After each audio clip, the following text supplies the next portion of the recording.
In today's world, biometric modalities are being deployed at various places, especially for security and identification purposes, and they are being deployed at a large scale. For example, there is MyCAD in Malaysia or there is Aadhaar in India. Just to look at the size of it, in Aadhaar, 1.2 billion people are enrolled. Just in a small city like Mumbai, around 17 million people are being enrolled. Now, Aadhaar usually performs 1 is to 1, which is verification, but in rare scenarios, it does perform 1 is to n verification, especially when a new subject is being enrolled. But the problem is that during enrollment, it can take even days or even weeks to do so. Hence, we have a problem in hand that as the database size increases, the computational efficiency of biometric system degrades. So we need a solution which can reduce the space as well as time complexity. One of the one proposed methodology is to index them with the goal of performing verifications with minimum number of comparisons.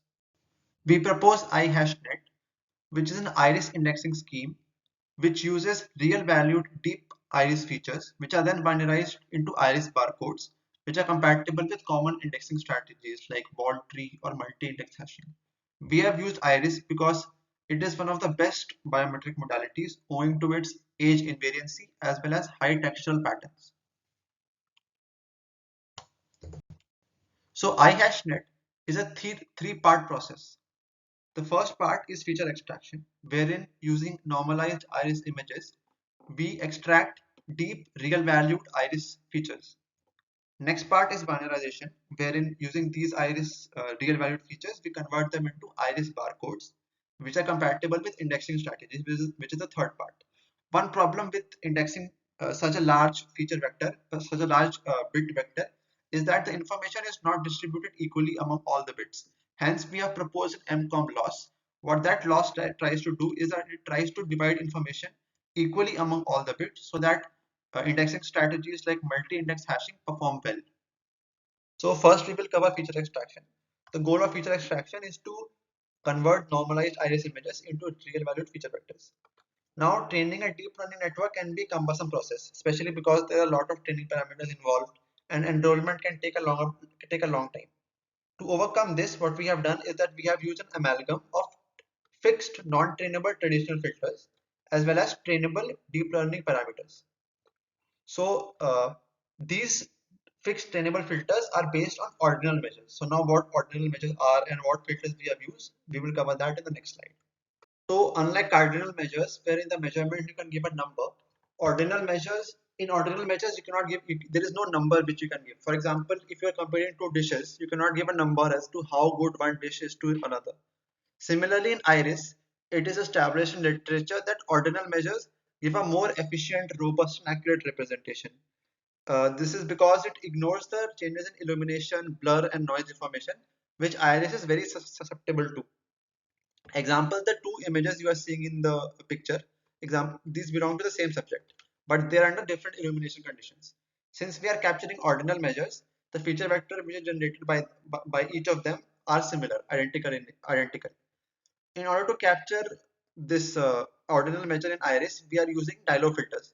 Now, Dialog filter contains a positive lobe and a negative lobe. Now, the size of this positive lobe is denoted by CP, and the size of this negative lobe is denoted by CN. Now, this CP is equal to CN, and this Dialog filter is being used in different orientations and different sizes in order to extract ordinal measure from iris. This is the network specifications which we have. The Dialog filters which we are using are of size 3x5, and we have used multiple Dialog filters. Example, in the first layer we have used 8 Dialog filters, in the second we have used 16 Dialog filters, in the third we have used 32 Dialog filters. Now these Dialog filters are of different sizes, different orientation, in order to ensure that from the iris image we capture uh, ordinal measures in different scale at different directions. After each Dialog filter we have 1x1 convolutional layer, which ensures that only those Dialog filters are considered which are giving the best possible representation of the ordinal measures.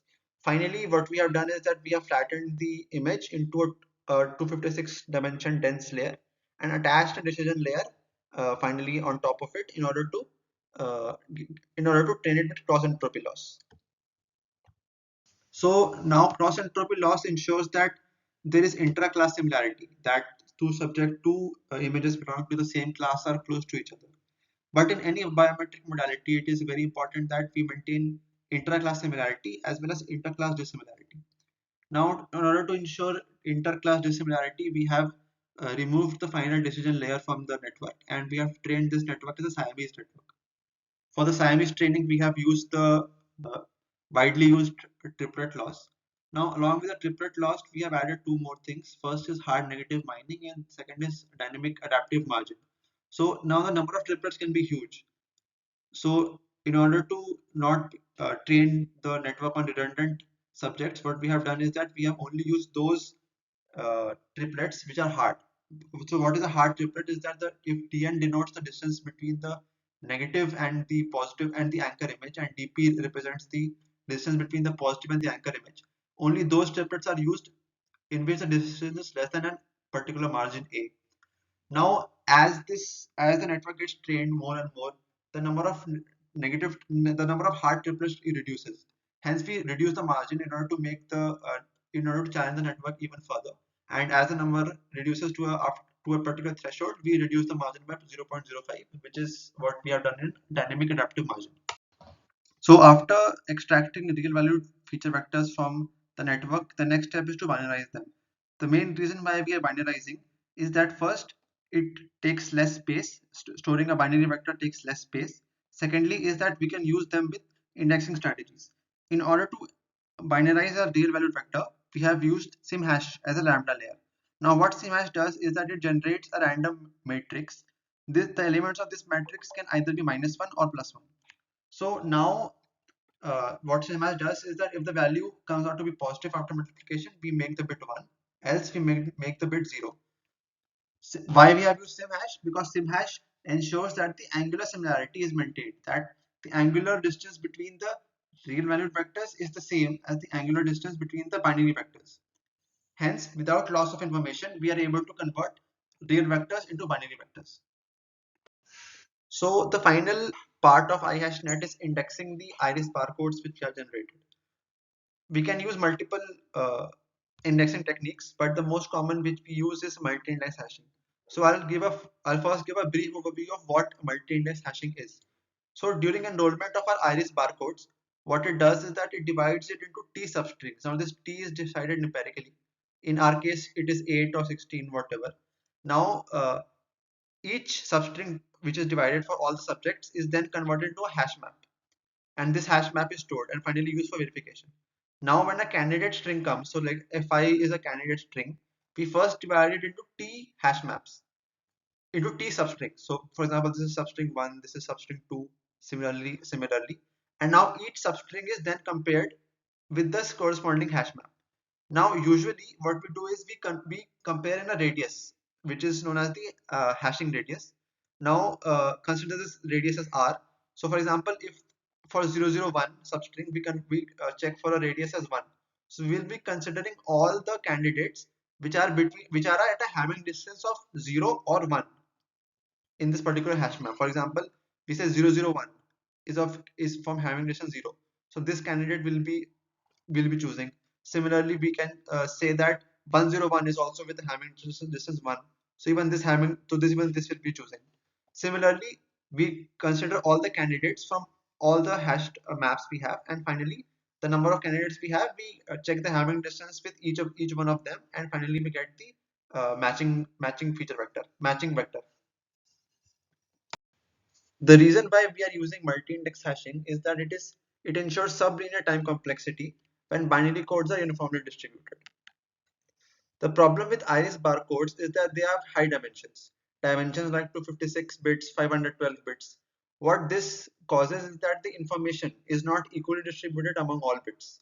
Due to this, during the final step of multi-index hashing, where we calculate the true R neighbors, wherein the final where in the number of matching needs to be performed, the number of candidates become large. Hence, the time complexity is no longer sublinear. It can be mathematically proven that when the Hamming distance is equally distributed among all the hash buckets, the number of comparisons are the minimum. To ensure this, we have come up with another loss, which is called MCOM loss.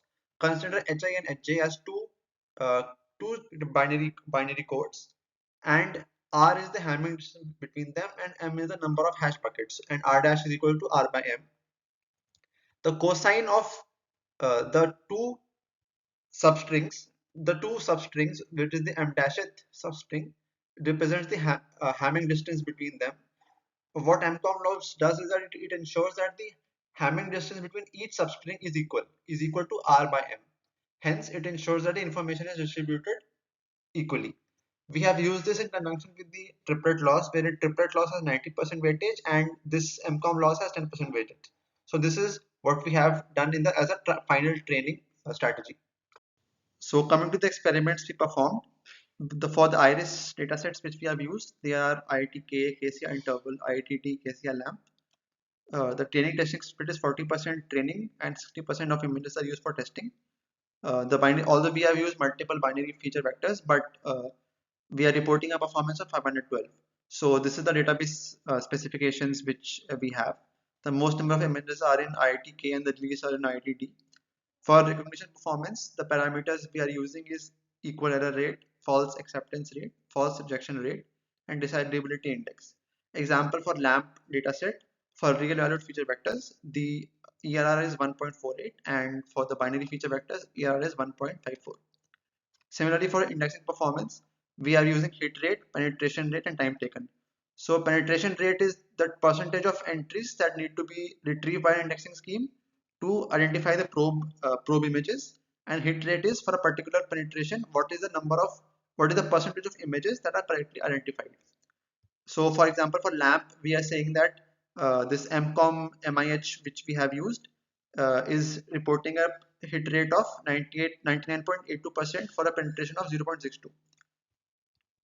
So finally, coming to the comparisons, the interval, the ERR which we report on interval 2.53 is much better than the state of the art 2.91 which is there.